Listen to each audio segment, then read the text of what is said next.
ça y est, ça marche.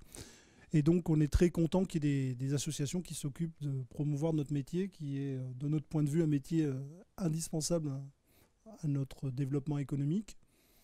Et donc, vous serez toujours les bienvenus ici, quand vous voulez. Voilà. Notre amphi sert à ça. On reçoit beaucoup d'événements et on est très heureux que vous en fassiez partie. Merci. Et puis, je vais vous laisser débattre parce que je suis très en retard. Merci Nicolas de cette introduction. Et donc, pour rappel, l'association a pour objectif, comme l'a rappelé Nicolas, de promouvoir le métier de développeur. Ça se fait de différentes façons. Tout d'abord au travers d'un blog qui s'appelle fierdetdeveloppeur.org, que je vous invite à suivre, sur lequel on essaye de relayer un certain nombre de contenus et d'animés. On est aussi demandeur de suggestions des différentes personnes qui souhaitent promouvoir ce métier, à fortiori des membres. Et ce soir, on a un programme qui s'articule tout d'abord autour d'une table ronde. On va parler un petit peu du métier de développeur. Le promouvoir, c'est aussi l'expliquer, expliquer ses changements, en débattre et également mettre en lumière, en valeur, des gens qui sont dans ces métiers depuis un certain nombre d'années, qui ont eu des parcours intéressants. C'est pour ça qu'on a des personnages représentatifs ce soir dans la table ronde qui vont pouvoir nous partager un peu leur expérience et ce qu'ils en pensent. On a aussi des gens plus jeunes, vous verrez, Jean expliquera un petit peu le plateau, mais on a par exemple des gens comme Cédric, qui est un jeune développeur qui a gagné le concours de meilleur dev de France ici même il y a quelques mois. On a aussi un représentant des écoles avec Emmanuel qui vient justement Epitech. On a un peu fait le retour d'ascenseur puisque l'année dernière on était Epitech, on accueillait l'école 42. Cette fois-ci on a fait en sens inverse. On a d'ailleurs parmi l'assistance, je remercie Emmanuel Peter de l'ESGI, qui est une autre école d'informatique, donc des gens qui sont aussi très motivés et très engagés sur la promotion du métier de développeur, puisqu'ils ont organisé d'ailleurs un développeur day à l'ESGI l'année dernière, enfin début janvier, auquel on a participé, moi-même, Pierre Keinec, Nicolas André ici présents, qui sont aussi des membres fondateurs de l'association. Voilà, donc le programme, on va commencer par cette table ronde. Ensuite, on enchaînera par des petites démonstrations technologiques, notamment des différentes sociétés sponsors qui sont sur des écosystèmes différents. Je rappelle qu'un des éléments fondateurs aussi de l'association, c'est d'essayer de casser les clivages qu'on peut avoir parfois dans le métier du développement. On a des plateformes technologiques qui sont différentes et souvent les écosystèmes sont assez cloisonnés, les communautés se parlent peu. L'un des objectifs de l'association, c'est de créer des passerelles. Donc c'est pour ça qu'on aime bien avoir des sponsors sur des technologies très différentes, des fournisseurs de technologies très différentes qui vont nous faire des démonstrations chacun de leur technologie, mais surtout nous montrer que voilà, ces univers sont à la fois différents, mais parfois doivent communiquer entre eux. Je dirais quelques mots justement des événements prochains. On va essayer de consolider un agenda multi-fournisseurs, j'en dirai quelques mots.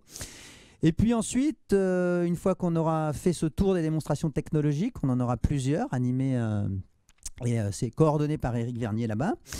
Et on aura ensuite Aline Paponeau qui nous parlera un petit peu du sujet du code à l'école. Ça aussi, c'est un sujet qu'on a bien promu au niveau de Fier d'être développeur et sur lesquels les choses avancent. Il y a un certain nombre d'avancées qui ont été faites. Donc Aline nous tiendra au courant. Et puis on terminera en accueillant l'association des Duchesses, qui est une association de filles de l'IT autour du code, et on est heureux de les accueillir puisque ça aussi c'est un des éléments qu'on s'était donné comme objectif dès la création de l'association, d'essayer de promouvoir ce métier également auprès des audiences féminines. On sait qu'on a une dissymétrie assez forte, comme dans la plupart d'ailleurs des métiers d'ingénieurs, mais c'est tout à fait vrai dans le développement. Voilà. Je passe maintenant la parole à Jean Rognetta et à nos invités de la table ronde qui vont pouvoir débattre sur le métier de développeur, ses évolutions, notamment à l'heure du cloud, mais d'un certain nombre d'autres transformations. Jean, c'est à toi.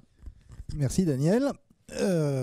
Voilà, donc moi je vais vous proposer, je crois que j'ai déjà fait, donc je m'appelle Jean Rognetta, je suis journaliste, j'ai monté une association avec plein d'autres personnes qui s'appelle PME Finance, et depuis que Daniel m'a proposé, exposé l'idée de Fier d'être dev,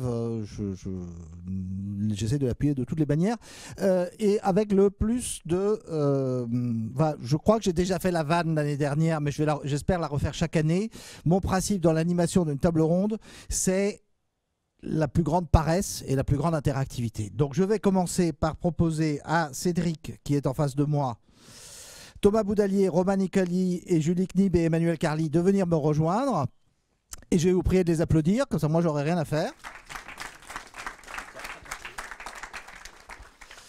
Le principe général, c'est que je dis toujours que le métier d'un journaliste consiste à imaginer les questions qui peuvent intéresser ses lecteurs, les poser, les résumer dans un article, résumer les réponses dans un article et prier que ça marche. Là, il se trouve que ce soir, mes lecteurs sont en face de moi, donc si vous faites les questions, ça sera beaucoup plus reposant pour moi et beaucoup plus interactif. Et pour commencer tout de suite, je ne vais pas présenter les gens, je vais les laisser se faire. Julie, c'est formidable. L'année dernière, il n'y avait pas de femmes. La féminisation du développement est en marche. Prenez un micro et dites-nous qui vous êtes en 2-3 minutes. Julie Knip, je travaille chez Deezer en tant que Product Manager. Donc, je suis responsable de tout le moteur de recommandation. Donc, j'ai dans mon équipe des développeurs Big Data, Web, mobile sur iOS, Android et bien sûr serveur. Et donc avant ça, j'ai commencé en tant que développeuse .NET.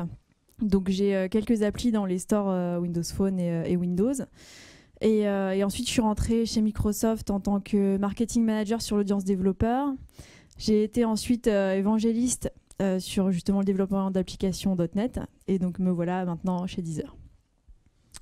Formidable. Bonsoir à tous, Romain Nicoli, je suis cofondateur de Criteo et directeur technique. Donc comment je suis arrivé là? J'ai commencé, en fait j'ai un parcours un peu classique, école d'ingénieur, mais j'ai pas appris l'informatique à l'école. En fait, j'ai un peu appris quand j'étais ado, les longues soirées d'été pendant les vacances à développer des programmes, à prendre l'ordinateur, à jouer à la belote et ce genre de choses. Il n'y avait pas encore internet facilement à l'époque, donc c'était à travers des bouquins qu'on achetait dans les grandes surfaces. Je ne sais pas si un qui se rappelle de la collection Marabout, apprendre l'assembleur, ce genre de choses. Donc j'ai travaillé pour Microsoft pendant 5 ans, sorti de l'école en 2000. Notamment développement Windows, ce genre de choses, et je suis revenu à Paris en 2005 pour démarrer Criteo. Voilà. Bonsoir, je suis Thomas Boudalier. Donc, alors moi, je peux vous le faire l'américaine, un petit peu de genre. J'ai commencé à coder à 11 ans et j'ai vendu une boîte pour $600 millions l'année dernière. Alors après, je peux vous le faire un peu plus long, mais il s'est passé quelque chose entre les deux. Ouais, Quel âge as-tu exactement? Je peux pas le dire. Enfin, c'était mon anniversaire il y a 2-3 jours, donc c'est un nombre premier. Alors vous pourrez deviner éventuellement là avec le et le prochain est dans 4 ans, donc avec ça vous avez assez d'infos je pense. Donc moi je suis tombé dans le code aussi tout petit là, je pense le Monde Antique, tu connaissais cette librairie par exemple, c'était la mecque de tous les codeurs etc. Voilà, moi j'ai été élevé à ça. Non il y a eu beaucoup de travail, donc effectivement un parcours école d'ingénieur aussi, et j'ai fait mon stage de fin d'études aux États-Unis, grosse boîte IBM, 1 an à la recherche. J'ai fait mon service militaire parce qu'à l'époque il y avait encore dégoûté des grosses boîtes, et donc du coup j'ai fondé une boîte tout de suite après. C'est une autre indication sur le nom premier alors. Voilà, tu peux. Ah non. Ou alors faut que je te rappelle un peu les maths.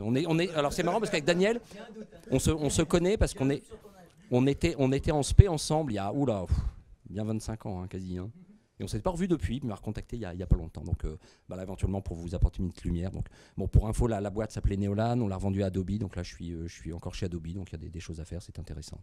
Et puis on avait vendu d'autres boîtes avant. Allez, je passe la main. Bonjour à tous. Vous avez ça va être dur de faire mieux. Non, vous avez commencé vos phrases en disant comment on en est arrivé là. Mais comment on en est arrivé là? On est fiers des développeurs. On n'en est pas arrivé là, on est super fiers d'être là. Donc moi je suis Emmanuel Carly, aujourd'hui je suis directeur général de Epitech. J'ai fait Epita, je suis sorti en 2002, un passage dans l'industrie chez Thales, un passage dans une start-up, une PME dans la finance, Sophis, qui a été rachetée par Maësys. Un passage un peu différent dans les cabinets d'avocats pendant 5 ans, et puis finalement la direction générale de l'école, et toujours du code le soir quand les enfants dorment. La même chose depuis l'année dernière. J'aime répéter aussi un peu, je pense, Jean. Ça va être un peu inévitable. Voilà. Bon. Et je fréquente des gens qui vendent des boîtes à $600 millions. et d'autres qui les créent. Cédric. Bonsoir à tous, donc Cédric Vignon. Bon, mon expérience est un petit peu plus courte. Bon, par contre, j'ai l'impression que j'ai quand même commencé assez tôt la programmation par rapport à vous. J'ai commencé à l'école primaire. Oui. Je me souviens même pas exactement quand est-ce que j'ai commencé, donc vraiment très très tôt. Ah oui, c'est ça. Même sur LinkedIn, il n'y a pas ton âge. Mais j'ai aussi connu l'époque où je programmais, il n'y avait pas encore Internet. Donc, enfin, chez moi en tout cas. Et donc, j'ai commencé à l'école primaire. Et ce que j'ai vraiment adoré avec la programmation, c'est vraiment le fait qu'on puisse créer quelque chose à partir de rien. Dans la mécanique, c'est beaucoup plus compliqué. Il faut du matériel, etc. Là, un ordinateur, maintenant, tout le monde en a un. Et donc, c'est vraiment ça. C'est instantané. On peut faire quelque chose, on a une idée, on la développe et on a la satisfaction du résultat. Et donc, à partir de là, j'ai continué pendant toute ma vie jusque-là. Et ensuite, entrecoupé de périodes un petit peu où... Allez, c'était un petit peu moins de programmation. Mais vraiment, c'est... depuis quelques années, j'ai repris vraiment beaucoup la programmation. Je me suis perfectionné sur différentes technologies, en particulier .NET, comme quelques personnes ici. Et là, depuis maintenant 2 ans, je travaille sur un projet, sur une création d'entreprise, donc dans la réalité virtuelle. J'ai vu des Oculus quelque part par ici, juste la boîte ici. Pardon ? Ah non, là c'est la version 1 vu la boîte. Mais donc voilà, j'ai créé mon entreprise. Je suis encore étudiant, donc c'est possible, créer son entreprise en tant qu'étudiant. Les études sont bientôt finies. L'entreprise, pour l'instant, commence à démarrer. Je n'ai pas encore revendu à 600 millions de dollars. J'espère que ça viendra. On verra. Bon, alors après, je vais poser une question bête et puis ça sera votre tour. Moi, ma question, elle est toute simple. Elle est écrite là. C'est l'évolution du métier de développeur à l'heure du cloud. Tu vois, Daniel, je ne me suis pas foulé. Et après, je compte sur vous parce que sinon, je vais devoir inventer des questions et vous savez, c'est dur. Julie, comment est-ce que le métier de développeur évolue? Les femmes d'abord. Merci. On en parlait hier justement en préparant la table ronde et on se disait c'est vrai qu'en général tous on commence tout seul derrière un ordinateur. Ah non, si tu commences à révéler que je travaille, non, moi je suis paresseux, attends. Non mais on s'est tous amusés voilà, à créer nos petits Hello World dans la cave de nos parents sur des vieux ordinateurs qui avaient quasiment aucune capacité mémoire et avec tout un tas de problématiques à gérer. Et c'est vrai que là dans mon quotidien en tout cas de ce que moi je vois c'est à la fois les compétences qu'on peut avoir en tant que développeur, mais aussi la capacité à collaborer, la capacité à apprendre et à intégrer tout un tas de nouvelles technos. Donc là, par exemple, chez Deezer, on travaille sur la création de la playlist parfaite. Donc notre objectif, c'est que vous ayez un bouton play et qu'on soit capable de vous pousser les bonnes chansons au bon moment. Et donc ça nécessite des développeurs d'interface qui collaborent avec des développeurs big data pour faire en sorte que tout ça soit en place. Et donc ça nécessite une certaine connaissance, une culture technologique en fait qui est assez énorme et qu'il faut avoir donc sur la conception d'une architecture qui fonctionne, qui passe à l'échelle, qui soit utilisée par des millions d'utilisateurs et en même temps qui soit user friendly, donc qui soit bien designé, etc. Donc ça fait appel en fait à pas juste savoir développer un bon algorithme, mais aussi tout un tas d'autres compétences périphériques.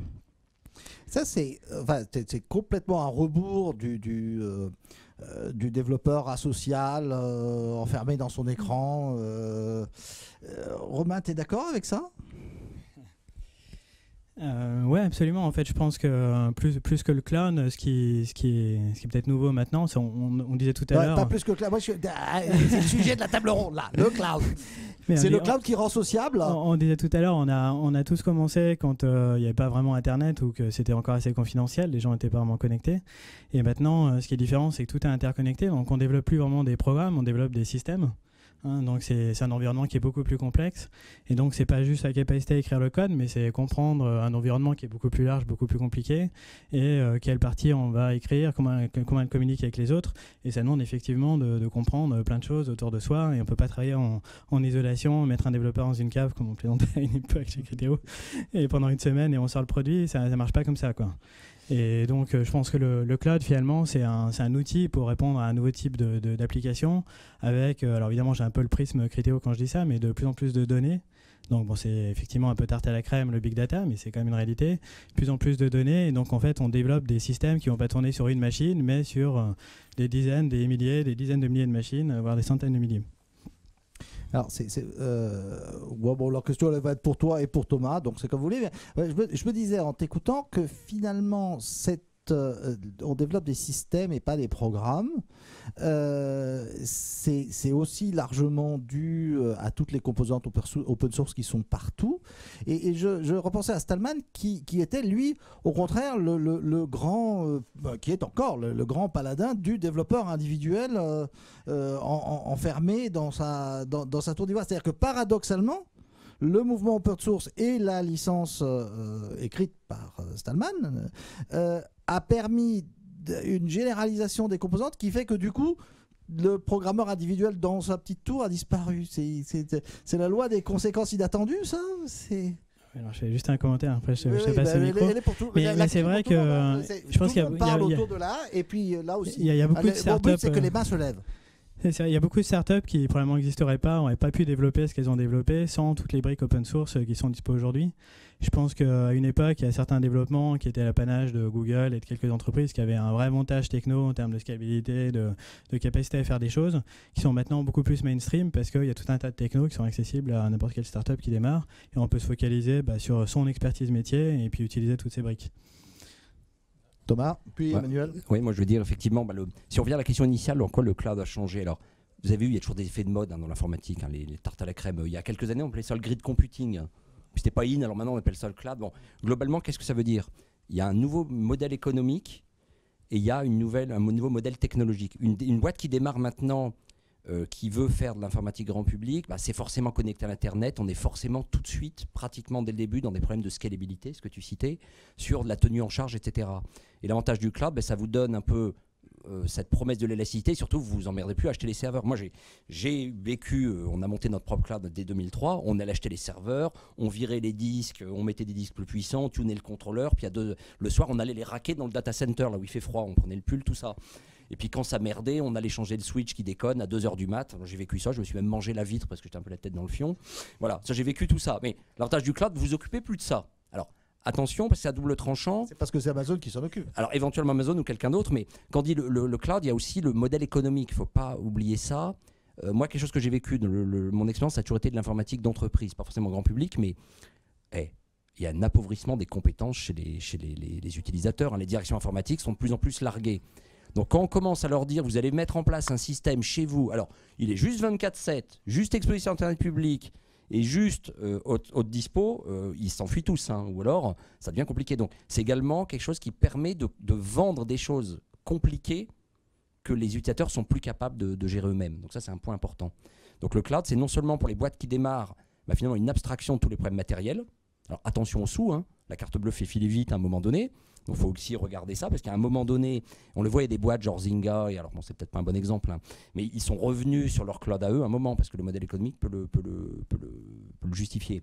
Mais globalement, c'est un enabler simple, c'est-à-dire qu'on revient quand même, c'est plus le développeur tout seul dans son coin, mais c'est une petite équipe entre des briques open source de qualité qu'on fait tourner dans le cloud, peut être compétitif par rapport aux grands. Alors qu'avant, il y avait une telle marche, ne serait-ce que, allez, je veux acheter 15-20 serveurs, et les mettre quelque part, tout de suite, le capital qu'il fallait investir était très fort. Donc c'est un accélérateur complètement immense. Et pour moi, c'est la combinaison des deux, l'open source. Alors, tu parlais Stallman, etc. Mais Stallman, c'est le GPL, c'est un peu la vision extrémiste. N'oublions pas les licences que nous, les éditeurs, on aime bien, les BSD, les Apache, les Mighty. Alors après, c'est comme tout, c'est ce qu'on prend et ce qu'on redonne. Je pense que c'est un peu un tout. Mais combiner le cloud, c'est-à-dire on isole l'infrastructure physique et des briques open source de haute qualité, on peut se focaliser sur la valeur ajoutée. C'est-à-dire, c'est un peu l'image véhiculée, mais on dit sur les épaules des géants. C'est-à-dire qu'une équipe de 10 personnes peut aller chercher des noises à une multinationale maintenant grâce à tout ça. Pour moi, c'est vraiment le gros changement. C'est vrai, enfin, là, j'étais en train de me dire qu'au-delà de la féminisation claire, évidente, et un premier succès de Daniel et de son association tout seul, l'autre caractéristique, c'est que tout le monde autour de moi travaille dans une start-up. Enfin, peut-être toi, Emmanuel, mais quand même un peu. Ça a été créé il y a combien de temps Ça a 15 ans. Tu vois ce que je veux dire? Ça a 15 ans. Et là, alors, tu es peut-être le seul non concerné, mais finalement, un des effets des évolutions du métier de développeur à l'effet du cloud, c'est que tout le monde travaille dans une start-up qui est devenue beaucoup plus facile de monter une start-up à cause de ce que tu viens de dire, Thomas. Ouais. Beaucoup plus facile ou beaucoup moins facile, j'en sais rien, Emmanuel, et puis Thomas, il veut réagir. En fait, on voit bien... quand je repense à 98, quand on était à l'école et qu'on codait, effectivement, il y avait du Netscape, il y avait rien en fait. On devait tout créer. Aujourd'hui, la communauté fait qu'il y a une quantité de composants qui sont disponibles qui est pléthorique. Finalement, peut-être que oui, les développeurs peuvent à un moment donné être seuls derrière leur écran à coder, mais à contribuer dans quelque chose qui est beaucoup plus grand. Moi, je me souviens d'une présentation d'un mec d'HP qui disait pour qu'une entreprise prenne vraiment sens, il faut que chacun comment dire, que son action soit reconnue pour ce qu'elle est, mais aussi qu'elle soit reconnue pour ce qu'elle est au niveau global.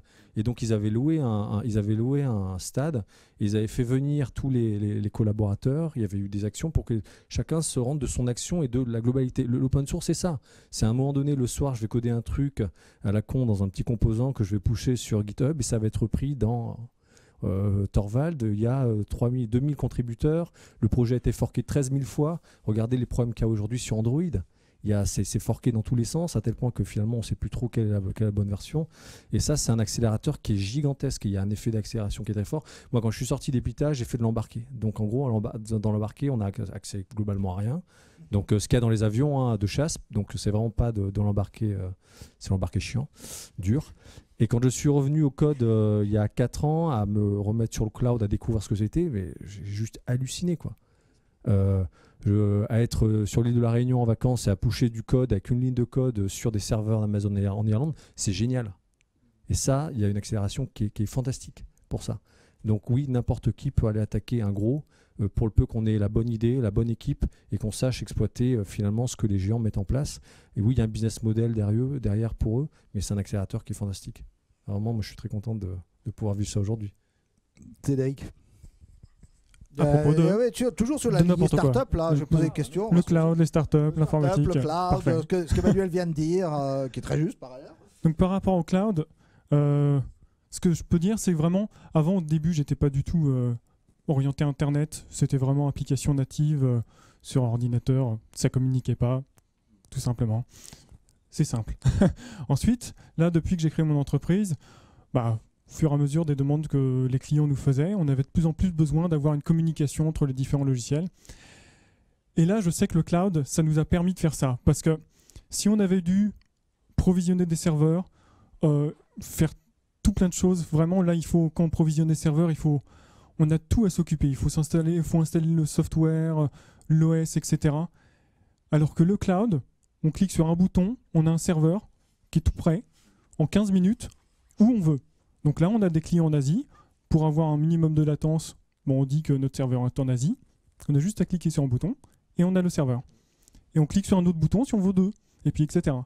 Et donc là, c'est vraiment ce qui nous a permis de passer de cette étape de application native qui ne communique pas à une application qui est un petit peu plus globale et qui va réussir à communiquer avec les différents entre les ordinateurs.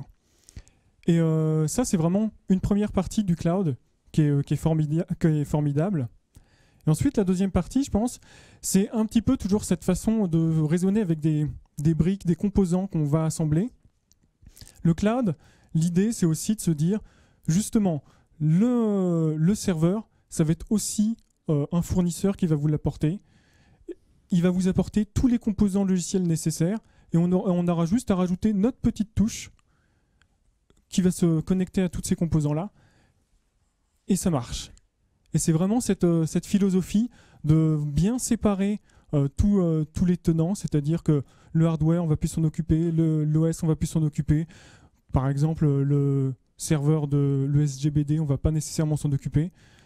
Et c'est vraiment, on a les composants qu'on veut, on sélectionne, et tout fonctionne. Et c'est vraiment ça qui est génial. Tu veux réagir ? Un ou deux commentaires, alors. Il y a la picture idyllique là, un petit peu qu'on est en train de faire. N'oublions pas qu'à un moment donné, qu'est-ce que ça a changé aussi pour le métier de développeur ? Vous le sentez un petit peu, on a monté d'un niveau conceptuel. On a toujours les mêmes problèmes, hein. La performance, la tenue en charge, la robustesse et tout. C'est juste qu'on n'agit plus au même niveau conceptuel. Donc, moi, ce que je vois un petit peu une des tendances, c'est que il faut appréhender des choses plus. Alors, allez, un mot à 200 points systémiques. C'est vraiment des problèmes plus larges, parce qu'effectivement. Alors c'est bien tous ces composants, mais quand ça merde, il est où le problème ? Et donc là, ça devient compliqué parce qu'on maîtrise plus forcément tous les bouts de la chaîne. Donc la compétence, elle devient différente dans dans l'assemblage. Et peut-être que oui, le SGBD n'est pas important, mais enfin s'il n'est pas tuné, que tu as un index qui n'est pas là, globalement, il y a tout qui déconne. Donc on retombe sur d'autres nécessités dans le code. C'est plus tant l'algorithme que l'aspect robuste du système, c'est-à-dire penser un système increvable. Donc il y a beaucoup de codes qu'on fait, je pense que chez Criteo c'est pareil, c'est pas juste pour servir le besoin du client, c'est pour juste que le bousin il marche toujours. Donc du monitoring, alors du metering si on a des business models où il faut payer à l'usage, des systèmes de failover en cas de hardware, etc. Donc le besoin, il est en train de bouger vers des choses plus vastes qui sont de l'assemblage.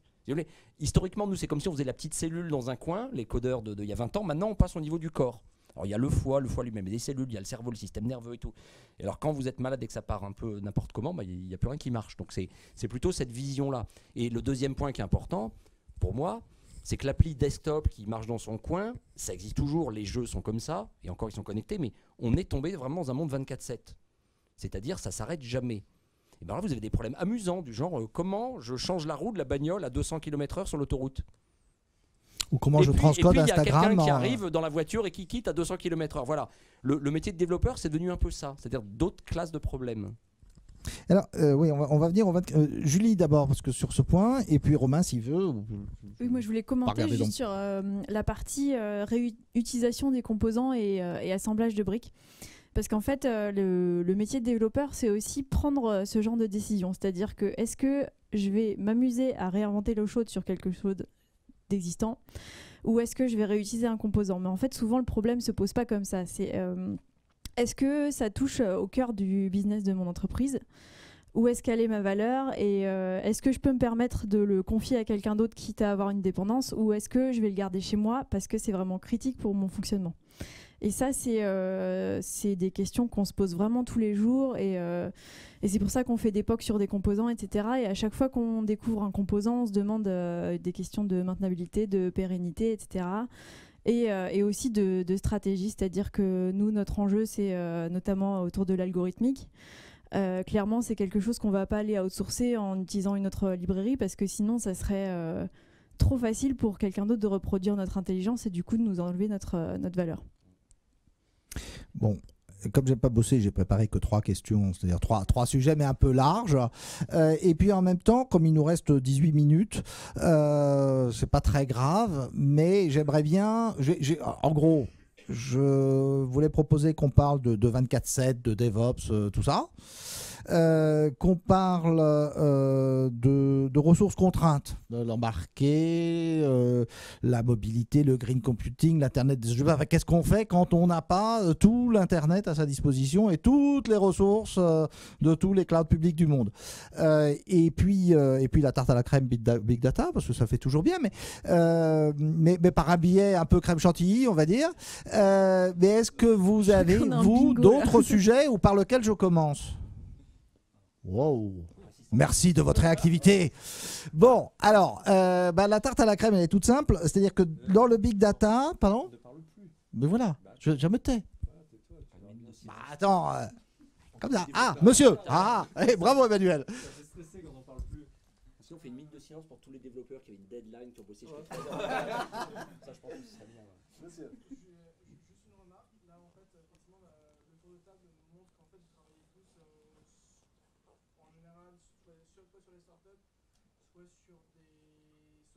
Commence à devenir plus grosse qu'une simple start-up.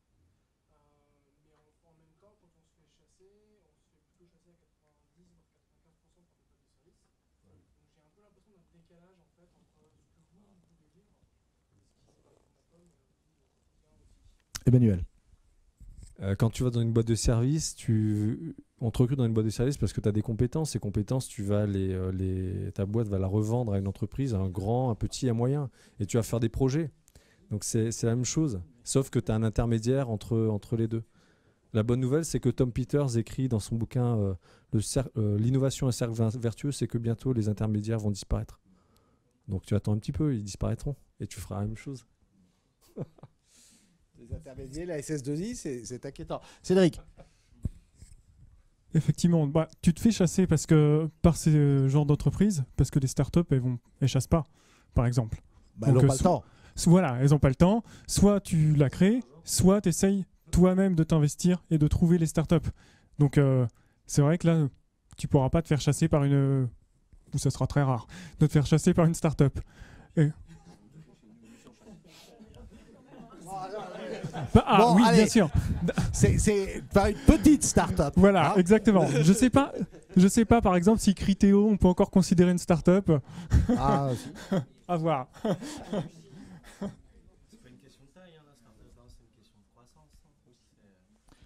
C'est même, enfin moi l'image que j'utilise d'habitude, c'est que les GAFA, Google, Amazon, Facebook, Apple, moyenne d'âge 15-20 ans, capitalisation boursière totale supérieure au CAC 40, 10 fois plus nombreux, 10 fois plus de sociétés, moyenne d'âge, je sais pas, 100 ans. Voilà. Donc, est-ce que Google est une start-up? Après, ça se discute, mais si Criteo est une start-up, Google est une start-up. C'est ça l'esprit, peut-être. Bon, je vais poser la question sur les data scientists, alors. Hein, est-ce que le data scientist est l'avenir du développeur? Tant qu'on est dans le hype.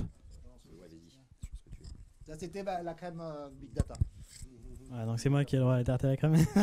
Effectivement, Criteo, c'est le big data. Donc on a des data scientists, on a des algos. Et en fait, c'est même un peu le cœur de l'activité de Criteo. Hein, c'est la valeur qu'on crée avec les algos. Mais en fait, c'est pas que des data scientists. Hein, c'est le premier truc à dire. Il y a des algorithmes, mais après, il y a tout le reste pour les faire marcher, l'infrastructure. Donc en fait, c'est un passage continu entre différents types de compétences, de la pure infra au pur matheux, mais on en a très très peu des purs matheux. En fait, on a surtout beaucoup de devs qui ont une sensibilité machine learning, algorithmique et qui vont implémenter les choses. Donc je dirais que c'est pas des purs mathématiciens souvent, hein, c'est reste des développeurs avec des compétences plus ou moins poussées en maths, en machine learning. Maintenant, bon, moi je pense que le big data, le traitement des données, tout ce qui est personnalisation, ça a un avenir assez brillant parce qu'on voit que c'est en train de transformer toutes les industries les unes après les autres. Hein, donc Criteo est dans la publicité, mais finalement c'est en train de transformer l'assurance, la santé et plein d'autres domaines. Donc je pense que c'est un des trucs à pas rater quoi, sur les idées du futur. Voilà. Julie. Complètement d'accord là-dessus. Je dirais que pareil, dans l'équipe, il y a un matheux, des développeurs d'algorithmes, et en même temps, tout autour de ça, il faut d'autres développeurs qui font aussi, qui développent les interfaces, etc. Et donc, pour moi, le data scientist, c'est vraiment le meilleur ami du développeur. Parce que justement, ils vont être complémentaires dans la conception des services. Sauf qu'en gros, il dicte son salaire, quoi. Le développeur aussi. Thomas ? Oui. Moi, je pense qu'effectivement, c'est un peu comme je dis souvent, la réussite, c'est 1% de inspiration et 99% perspiration. Je dirais pas que c'est un data scientist pour 99 développeurs, faut peut-être pas dire ça, mais c'est quand même, effectivement, l'algorithmique est une partie noble et à très forte valeur ajoutée, mais ça reste une petite partie de ce qu'on fait. En fait, soyons clairs, dans le métier d'un développeur, il n'y a pas que du noble. Hein. Il y a un moment, on va les débugger, tuner le code, et c'est vrai qu'un bon algo mal implémenté, ça rame, et un mauvais algo bien implémenté, ça peut aller vite des fois. Là, n'oublions pas, on a quand même on parle du cloud et tout, mais vous avez vu l'émergence du brute force. Des gens, allez hop, je vais spinner un cluster Hadoop de 200 nœuds, c'est pas très grave, voilà. Donc, mais on retombe. Là, je fais une petite remarque avec l'aspect embarqué et tout. Alors, j'ai fait la guerre, vieux con, là. Moi, j'ai commencé, il y avait 50 pas. Ma première, je me rappelle, c'était une TI-57, hein, les très vieux connaissent. 50 pas. Alors, les pas, c'est 50 octets. Hein. J'ai dit octets, j'ai pas dit kilos, j'ai dit octets. Pour une machine. Alors c'est vrai que nous on a vécu la misère en fait. Alors on n'était pas au fond de la cave hein, quand même, là j'ai entendu, on a développé au fond de la cave. Moi j'étais pas enfermé au fond de la cave. Enfin je me rappelle plus. Mais la cave, oui, avec les. Voilà. Mais c'est vrai qu'on a toujours un peu la scarcity comme ils disent en anglais en fait. Souvent c'est comme la poésie. Hein. La poésie vous avez des contraintes fortes, faire quelque chose de beau. L'informatique on a un peu ça. Et c'est vrai que trop de ressources, les gens deviennent lazy quelque part. Mais alors, le data scientist, c'est vrai que les algos, vous connaissez la différence N, NP, les problèmes de complexité d'algo. Je pense que vous avez tous un peu sensibilisé à ça. Mais c'est vrai qu'il y a une partie des choses, le brute force entre le 64 bits, etc. Bon, le brute force, il marche pas si mal des fois. Une approche pragmatique plutôt de faire des usines à gaz. Donc, c'est vrai qu'il y a des classes de choses où on peut y aller comme un bœuf. Et des classes de choses où effectivement le n carré il commence à vous tuer, donc c'est important. Juste pour finir sur le data scientist, oui il en faut, mais ça reste une petite partie noble, mais c'est vrai que derrière il y a entre guillemets toute une armée. On parlait des gens qui font l'infrastructure, les gens qui font le monitoring, les gens qui implémentent, etc., etc. Maintenant, oui ça peut être la partie noble, et c'est vrai, Criteo c'est leur savoir-faire, je pense qu'il est là-dedans. Nous, Neolan historiquement on en avait un petit peu, mais c'est vrai que c'était une grosse partie du travail, c'était des choses entre guillemets sans gloire, hein, de la plomberie, de traitement de data, du data quality, de la UI, de la performance, tout un tas de choses. Oui, le client, il aime bien rêver. Oh, l'intelligence, l'algo de l'intelligence, et c'est un peu la secret sauce, et c'est ce qui fait la valeur perçue. Mais derrière, il y a tout le reste qu'il ne faut pas négliger. Donc oui, il en faut des data scientists, donc le barbu, là, l'image qu'on voit comme ça, mais il y a toute une fonction support derrière. Emmanuel. Mes passages dans l'industrie, et si on compare au ricain, je me suis souvent dit qu'en France, on avait la fierté d'implémenter des systèmes ultra complexes. Et en fait, on est fiers de ça. On a des trucs, on a des algos, mon gars. Je te dis que pour le comprendre, tu peux lever de bonheur. Ouais, mais ça marche pas très bien, c'est pas très stable ton truc, machin. Il y a quelques années, c'est dommage que Nicolas soit plus là, mais il était à Epitech à l'époque. Et on a des étudiants qui avaient aidé des docteurs chez, c'était, je sais plus quel ENS, je sais plus lequel, c'est les matheux, Cachan. Voilà. Et les mecs disaient, on a un super algo, il est super pointu notre truc, on n'arrive pas à l'implémenter. Il leur a passé 2 softs qui sont juste des quiches en maths qui ont réussi à faire fonctionner le machin. Donc moi, je pense que si vous voulez payer cher vos data scientists, continuez à en dire qu'ils sont importants, certes, mais il y a peut-être 99 mecs autour qui sont tout aussi importants. Et dans l'industrie et partout, les boîtes qui fonctionnent bien, c'est des boîtes qui ont des équipes qui tournent bien, avec des gens qui jouent la partie ensemble. Et tous les éléments sont importants. Parce que j'ai trop en tête, il n'y a pas longtemps j'ai échangé avec un mec qui me disait que la D-School avait été fondée par un des fondateurs de SAP, parce que quand ils ont monté la boîte, ils ont tellement cramé de développeurs à implémenter ces solutions, ils ont tellement cramé leurs clients parce que les solutions ne fonctionnaient pas. Le mec, quand il est sorti, il s'est dit il faut que j'invente quelque chose ou que je mette quelque chose en place qui soit orienté vers le client, design thinking. Et ça, aujourd'hui, moi, c'est ce que je répète à Epitech, aux étudiants, entourez-vous des personnes qui ont les bonnes compétences au bon endroit. Il y a, si vous reprenez Henry Ford, quand il se faisait challenger parce qu'il n'avait pas fait d'études, il disait mais pourquoi voulez-vous que je fasse des études? Aujourd'hui, j'ai une puissance qui me permet d'avoir le bon... J'appuie sur un bouton, j'ai le bon niveau d'expertise qui va bien. Donc le sujet, il faut être expert, certes, mais il faut être aussi hyper entouré. Si vous n'avez pas les deux, ça ne sert à rien. Moi, j'y crois pas. Et à nouveau, j'ai vu dans la finance, les quants et tous ceux qui sont un peu des superstars, je suis peu certain que ça marche comme ça. Que le statut de superstar du quant, oui, je peux témoigner, il est assez remis en cause, on va dire.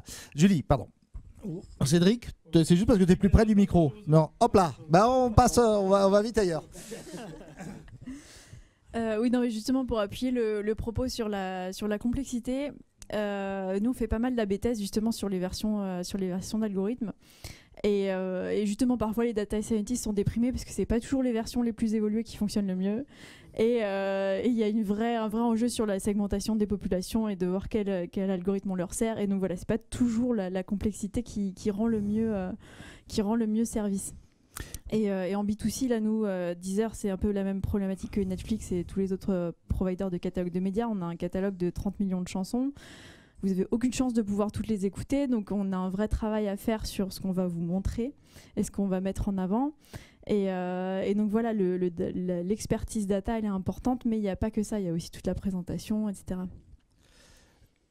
Alors, je ne sais pas si on a le temps d'appliquer le système 1 minute de silence copyright Emmanuel Carly, mais si vous avez une question, moi je la prendrai bien. Monsieur. Est-ce que d'une façon générale, le code va vers plus de simplicité ou plus de complexité, le code lui-même? Ça dépend des technos. Thomas. Bon, rapidement, ça fait 30 ans qu'on dit qu'on va industrialiser le code. Ça reste un peu un art quand même. Moi, j'aime bien tous les gens avec des super tableaux de bord et ils vont prédire la quantité, le machin. Ouais, ok. Moi, je me rappelle dans ma carrière, une fois, on avait vendu il y a longtemps à EDS, Electronic Data System aux US, puis ils nous demandaient quel est le nombre de lignes de code de votre truc. Ils faisaient une formule magique qui donnait le nombre de bugs. Moi, je dis, c'est incroyable, si ça marchait comme ça, ce serait merveilleux. Donc, oui, il y a des gens qui pensent qu'on peut réellement industrialiser. C'est quoi le ratio ? Alors là, la formule était compliquée. Je crois qu'il y avait au moins une division dedans. Un truc dans le genre, ouais. C'était à peu près l'ordre de complexité. Peut-être une soustraction en plus, mais non, c'était nombre de classes, nombre de lignes. Ils avaient une vague ratio. Mais la complexité, oui, mais elle bouge d'endroit. Je pense qu'effectivement, il y a plus grand monde qui programme un assembleur et qui va faire du timing, les instruction cycles et regarder le cache mise dans le processeur. Enfin, moi, je regarde encore, mais c'est parce que j'aime bien. Je vais comme ça. Il y en a beaucoup. Ils vont plutôt le faire à la grosse, mais la complexité, elle bouge plutôt dans l'assemblage. Elle n'est pas dans la brique, elle est dans la façon d'assembler. Donc ce qu'on disait là, ce que tu citais tout à l'heure, c'est une des caractéristiques, c'est de sélectionner les bons composants. Alors GitHub c'est super, hein, mais il y a à boire et à manger. Hein. Alors je veux dire, là-dessus, vous bouchez le nez, vous allez chercher, parce qu'il y a de tout entre le script qui dit qu'il a fait un petit bout et le truc super bien. Donc en fait, la complexité, elle devient presque de trouver la chose. La chose existe, mais c'est la trouver. Donc la communauté, ouais. La communauté fait que ça pop. Alors, les winners remontent. Les winners remontent. Oui, oui. Et pour revenir sur la question, est-ce que les choses se simplifient? Je crois que oui, les choses se simplifient parce qu'on ne serait pas en mesure d'instancier en 5 minutes une machine, de mettre up un peu de code et ainsi de suite, comme on le fait aujourd'hui. C'est clair. Et ça va dans le sens des choses, toutes les initiatives, les langages qui sortent en permanence, ceux qui naissent, ceux qui meurent, on va beaucoup plus vite aujourd'hui. Cédric, ton app, elle est native, elle est dans le terminal. Oui, et ensuite elle est aussi un peu dans le cloud. Donc c'est peut-être pas un ZX 81, mais tu es quand même en ressources contraintes. Et donc à mon avis, on peut marier les deux. Tu peux trouver une transition entre la complexité du code et la ressource contrainte. C'est pas ton job, ça. Je pense que j'arriverai pas à faire la transition. Mais pour revenir par rapport aux composants, etc., c'est la complexité, effectivement, c'est plus simple, comme tu le dis, parce qu'il y a les composants qui sont déjà là, on peut trouver les composants quand même de qualité. Il y a vraiment le fait de chercher les composants qui est vraiment très important. Et ensuite, c'est plus simple, mais pas tant que ça, puisqu'on a aussi des complexités parce qu'on cherche à faire des systèmes beaucoup plus complexes. Par exemple, les problématiques avec plusieurs calculs parallèles, etc., c'est des problématiques qui sont très très compliquées, malgré tous les composants qu'on peut avoir. Ça reste des secteurs de recherche. Et donc, ça n'empêche on essaye de faire des systèmes globaux, connectés 24 heures sur 24. C'est pas tout le temps le cas, puisqu'il faut quand même prévoir des erreurs, etc. Donc, la complexité, elle est plus au niveau des fonctions elles-mêmes, au niveau quasiment de l'algorithme. Bon, l'algorithme reste dans certains cas complexe, mais c'est vraiment comment prévoir ce genre de cas, faire du 24 heures sur 24. Le coût du 200 km/h, comment on change une roue à ce moment-là. Mettre à jour un serveur alors qu'on veut rester en 24 heures sur 24, 7 jours sur 7, c'est pas facile. Donc c'est ce genre de complexité qu'on va... Romain, d'un mot, parce qu'il nous reste 2 minutes et je voudrais encore parler de DevOps. Je la fais super courte. C'est pour dire qu'en fait, faut pas penser le code comme un truc génial qui est gravé dans le marbre et qui va vivre 250 ans. En fait, le code, il a une certaine durée de vie. Il devient moisi plus vite qu'on pense. Et donc... Donc je pense que effectivement l'idée c'est d'avoir dans un système des composants les plus séparés possibles et puis de réécrire les trucs au fur et à mesure des besoins parce que forcément à un moment donné c'est plus adapté, il faut repartir de zéro, il faut le réécrire. Donc je pense que c'est plus un travail permanent de réécriture du code. Alors, en fait, il y a une question quand vous choisissez un composant, c'est un peu dit, c'est est-ce que ce composant quand je l'intègre, je suis prêt à en assurer la gestion si jamais le mec qui l'a développé passe sous un camion, quoi. Si je suis pas prêt de le faire, si je comprends pas ce qui a été fait, posez-vous des questions. Ou c'est du commodity qu'on peut remplacer. Ouais, ou si il y a 200 composants et c'est juste une histoire de câbler différemment. Mais, une petite remarque rapide, vous avez entendu parler de la différence entre guillemets l'écosystème Apple, tout intégré, Android avec plein de trucs. On a un peu la même question à se poser quand on développe et quand on assemble quelque chose. Est-ce qu'en fait on va voir un peu, comme c'est dit là, une fédération de choses qui sont le plus découplées possible, comme ça on peut tout changer à tout moment, ou alors on va viser l'efficacité avec un couplage très faible. Et c'est vrai qu'on est toujours tiraillé entre optimiser à court terme et optimiser sur le long terme, c'est-à-dire accepter que ce ne soit pas maximum dans l'efficacité, mais qu'on puisse changer quasiment à tout moment. Parce que c'est un peu l'image du corps, quasiment vous avez un corps, mais tous vos cellules ont changé dans votre vie. C'est toujours le même corps, mais les cellules ont changé. C'est un peu ce qui a été dit, c'est-à-dire que le code, des bouts vont changer en permanence. Et surtout, pourquoi ? Parce qu'il y a des nouveaux composants. Enfin, quand on dit composants, attention, il y a composants, briques d'infrastructure, ça peut être fait pareil, mais il y a des choses où même le besoin, il change. Regardez par exemple tout ce qui s'est passé sur la sécurité récemment. Éventuellement, on faisait du cryptage avec du AES, machin, puis c'est plus bon. On faisait un HMD5, alors c'était super. Après, on fait du SH1. Merde, le SH1, il y a des collisions, il faut passer à SH1 256. Donc, globalement, on n'arrête pas de changer aussi parce que des contraintes arrivent de l'extérieur. Allez, je me calme. Et non, mais c'est que... allez, on va se mettre en retard, on va prendre une question. Ah, pas. Bon, très bien. On va passer au mot de la fin. Et comme ça, on sera à peu près à l'heure. Cédric, on commence par toi. Hein, la mot de la fin sur où va le métier de dev, puisque tu te lances dedans. Enfin, puisque tu es le meilleur développeur de France, quand même. Hein. Oui, c'est important comme titre. C'est comme les compagnons du devoir et le meilleur ouvrier de France. Comment ça marche, ça fait Alors, en fait, ça s'est passé ici. Hein, c'était il y a quelques mois. Et quelques exercices. Cet exercice, pendant 3 heures, à réaliser le plus vite possible. Et donc, le premier à avoir fini, avoir eu tout bon, évidemment, remportait. Donc là, c'était ça. Et qu'est-ce qui fait que je pense on est un bon développeur aujourd'hui? Il y a un petit peu comme avant le fait de pouvoir être très spécialisé dans un domaine. Ça c'est important. Il y a besoin de développeurs qui sont très spécialisés dans certains domaines. Mais ensuite, on a aussi besoin de personnes qui vont pouvoir justement faire les liens dans tous ces composants et comprendre comment les composants vont interagir. Et là, il n'y a peut-être pas besoin d'être hyper spécialisé dans ce domaine-là, mais c'est d'avoir une très très bonne vision globale de tout le système, puisque tous les composants vont interagir d'une manière ou d'une autre, que ce soit au niveau des performances, etc. Et donc là, c'est vraiment pour moi deux secteurs qui sont importants pour les développeurs. Soit on est très spécialisé, soit on comprend vraiment très bien l'ensemble et on est capable de comprendre rapidement le code d'un composant, etc. Et pour finir. Voilà. Voilà. On va dire que c'est fini. Emmanuel. Ok, in code I trust. Et, je pense qu'on peut faire le lien avec le design thinking. Je pense que pour être un bon développeur, déjà, il faut savoir écouter, il faut développer la bonne solution. J'ai le souvenir d'en discuter avec un mec qui me disait, j'ai demandé à des gars de me développer une solution de conf. Ils l'ont recodé, alors que je leur demandais de m'installer Skype. C'était pas tout à fait ça, mais pas loin. Waouh. Donc déjà, je pense que pour être un bon développeur, il faut déjà comprendre le besoin et le développer correctement. Donc la faisabilité technique. Après, il y a la viabilité financière. Peut-être que utiliser un composant, on est obligé de le faire parce qu'on n'a pas le temps de le redévelopper, ce truc-là. Et ensuite, il y a un troisième élément, c'est la désirabilité. Si on fait un code avec une interface complètement pourrie, ça va saouler tout le monde. Les gens vont pas l'utiliser et ça va mourir. Même s'il y a des super algos, des super trucs qui déchirent, on n'a pas le temps aujourd'hui. Donc je pense que pour rendre hommage à IDEO et leurs 3 éléments, même dans le code, ça s'applique. Voilà. Thomas. Bref, deux choses. Là, juste rebondir. Le développeur, il est plus tout seul, il est plus que sur le code, il est dans quelque chose de large. Et n'oubliez pas le client quand même. Hein. Enfin, il y a monsieur qui paye, ça s'appelle le client. Faut peut-être pas l'oublier. Donc une sensibilité métier sur la finalité et ce qui rend la chose attractive.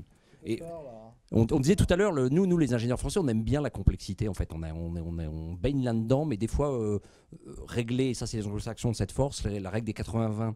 Nous, on va passer 80% d'efforts pour régler, ou même 200% pour régler les 20% qui manquent. Parfois, on se contente des 80%. Donc, c'est l'assise-mort, parfois. Se focaliser bien, donc bien comprendre les clients, la valeur qu'eux ils perçoivent, qui n'est pas la même chose que ce qui satisfait l'ingénieur. On parlait de l'interface utilisateur, donc tout le mouvement, on appelle UX, User Experience, ça c'est complètement clé. Alors, dans le grand public, c'est le truc numéro 1, mais dans le monde d'entreprise, ça vient. Parce que la gamification, etc., que les gens, on vous donne le choix entre un truc moche, stalinien, un truc beau, bon, vous allez peut-être aller vers le truc beau quand même, hein. Les bonnes applis revampées 3270, c'est fini dans l'entreprise. Même en vert ? Ouais, même en vert. Hein. Et puis moi, un message sur le développeur, on voit le métier développeur, il va bien, il est fort, on peut réussir, on peut devenir riche avec, voilà. Donc allez-y. Romain. Bon, je suis d'accord avec tout ce qui a été dit, on pourra ajouter y compris la sensibilité client et les écrans verts.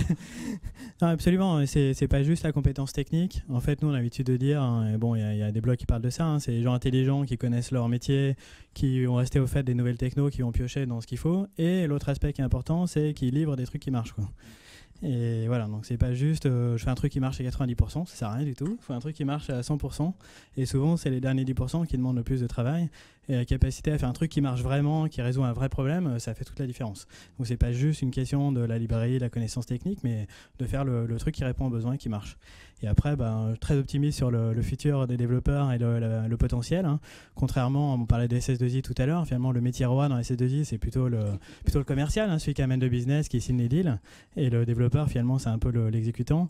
Et finalement, on voit, là, je pense que dans tout panel, des entreprises dans lesquelles le développeur, il est au cœur du système. Et c'est c'est un peu lui le roi dans le système, c'est lui qui fait l'efficacité, donc c'est super d'être dans ce rôle-là, quoi. Julie, tout ça a été strictement planifié et calculé pour que tu aies le mot de la fin.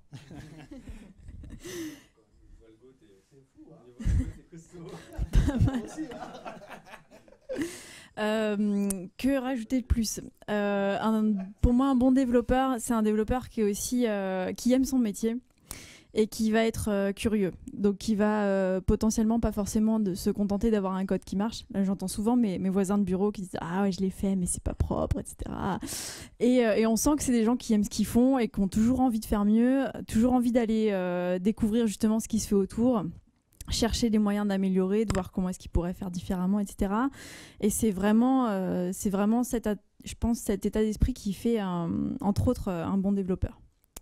Et forcément, un bon développeur, c'est quelqu'un qui est fier de son métier.